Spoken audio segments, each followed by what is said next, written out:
Hello বন্ধুরা, আজকে আমরা আরআরবি গ্রুপ ডির বিগত বছরে আসা প্রশ্ন উত্তরগুলো দেখব, যেগুলো প্রিভিয়াস ইয়ার্সে অলরেডি চলে এসেছিল, যেরকম 2007, 2006, 2013 সব প্রশ্নগুলো দেখবো একটা একটা করে। চলো স্টার্ট করা যাক। ত্রিপিটক কোন ধর্ম সম্প্রদায়ের পুস্তক? আরআরবি 2007-এ এসেছিল, উত্তর হচ্ছে বৌদ্ধ ধর্মের। নাম্বার 2, বিজাতীয় প্রাণী কোনটি? এটা আরআরবির 2007-এ এসেছিল পরীক্ষাতে, উত্তর হচ্ছে মাছ। আমি যতগুলো কোশ্চেন দেবো সবগুলোই কিন্তু আরআরবির পরীক্ষায় আসা এবং রিপিট হওয়া কোশ্চেন। নেক্সট হচ্ছে ভারতের কোন রাজ্যে মালায়াম ভাষাকে কথা বলা হয়? উত্তর হচ্ছে কেরালা। কেরালাতে মালায়াম ভাষাতে কথা বলা হয়। নাম্বার 4, জম্মু কাশ্মীর কোন রেলওয়ের অন্তর্গত? আরআরবির সাথে এটাও এসেছিল, উত্তর হচ্ছে উত্তর রেলওয়ের অন্তর্গত। নেক্সট কোয়েশ্চেন 5 নম্বর, ভিতরকণিকা জাতীয় উদ্যান কোন রাজ্যে অবস্থিত? উত্তর হচ্ছে উড়িষ্যাতে অবস্থিত ভিতরকণিকা জাতীয় উদ্যান। নাম্বার 6, এনআরএসসি ফুল ফর্ম কি? এটা হচ্ছে ন্যাশনাল রিমোট সেন্সিং সেন্টার। তারপর চলে যাব নেক্সট কোয়েশ্চেনে। 7 নম্বর, চারমিনার কে তৈরি করেন? RRB group D railway exam 2013-তে এসেছিল, এটার উত্তর হচ্ছে আলী আদিল শাহ। নাম্বার 8, শিখ খালসা কে স্থাপন করেছে? আরআরবি গ্রুপ ডি 2013-তে এই কোশ্চেনটাও এসেছিল, উত্তর হচ্ছে গুরু গোবিন্দ সিং। আরও বলে রাখি, আমি কোশ্চেন পেপারটাও তোমাদের সাথে খুব শিগগিরই শেয়ার করব সলভ করার পর।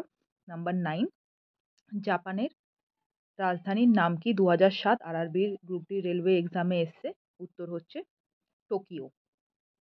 নেক্সট হচ্ছে 10 নম্বর কোশ্চেন, ভারতে কোন রাজ্যে রাসায়নিক সারের ব্যবহার সর্বোচ্চ? আরআরবি 2007-এ এসছে, উত্তর হচ্ছে পাঞ্জাব। নেক্সট চলে যাই, তার আগে বলে রাখি অবশ্যই চ্যানেলটা সাবস্ক্রাইব করে রাখো আরও এরকম কোশ্চেন অ্যান্সারের জন্য। নাম্বার 11, বৈদ্যুতিক বাতি আবিষ্কার করেন কে? আরআরবি গ্রুপ ডি 2013-তে এসেছিল, খুবই ইজি কোশ্চেন, এটা হচ্ছে এডিসন। আমি বলে রাখি ক্লাস 10-এর বইগুলো ফলো করলে কিন্তু তোমরা সব অ্যান্সারই কিন্তু দিতে পারবে। নাম্বার 12 হচ্ছে শ্রীরঙ্গপত্তনম কার সাথে যুক্ত? উত্তর হচ্ছে টিপু সুলতানের সাথে কিন্তু শ্রীরঙ্গপত্তনম যুক্ত, এটাও 2013-র কোশ্চেন, আরআরবিতে আসা। নাম্বার 13, ভারতের সংবিধান প্রদান করে? উত্তর হচ্ছে একক নাগরিকতা। তাহলে ভারতের সংবিধান কি প্রদান করে? একক নাগরিকতা। এটা 2006-এর কোশ্চেন। এবার আসি 14 নম্বর কোশ্চেন, বিবি কা মাকবারা ভারতের কোথায় অবস্থিত?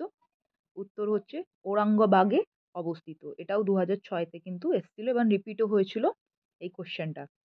নাম্বার 15, হরি সেন কার সভাকবি ছিলেন? আরআরবি গ্রুপ ডি 2006-এর কোশ্চেন, উত্তর হচ্ছে সমুদ্রগুপ্তের সভাকবি ছিলেন।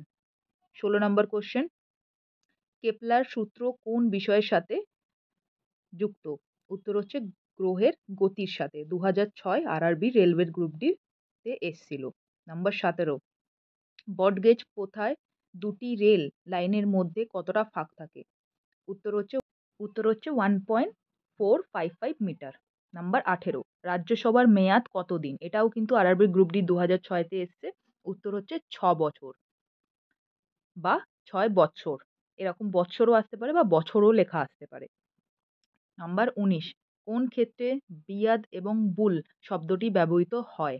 আরআরবি গ্রুপ ডি 2006, এটা হচ্ছে শেয়ার বাজারের ক্ষেত্রে কিন্তু ব্যবহৃত হয়।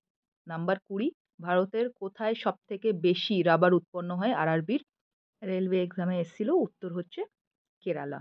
তো এরকম আরও কোশ্চেনের জন্য কিন্তু অবশ্যই চ্যানেলটাকে সাবস্ক্রাইব করে রাখো, দেখতে থাকো, আর যারা পরীক্ষা দিচ্ছে তাদের সাথে শেয়ার করো। এবং তোমরা অবশ্যই চ্যানেলটা সাবস্ক্রাইব করে রাখো, কেন কি কোশ্চেন পেপারটাও আমি খুব শিগগিরই তোমাদের সাথে শেয়ার করব। Thank you.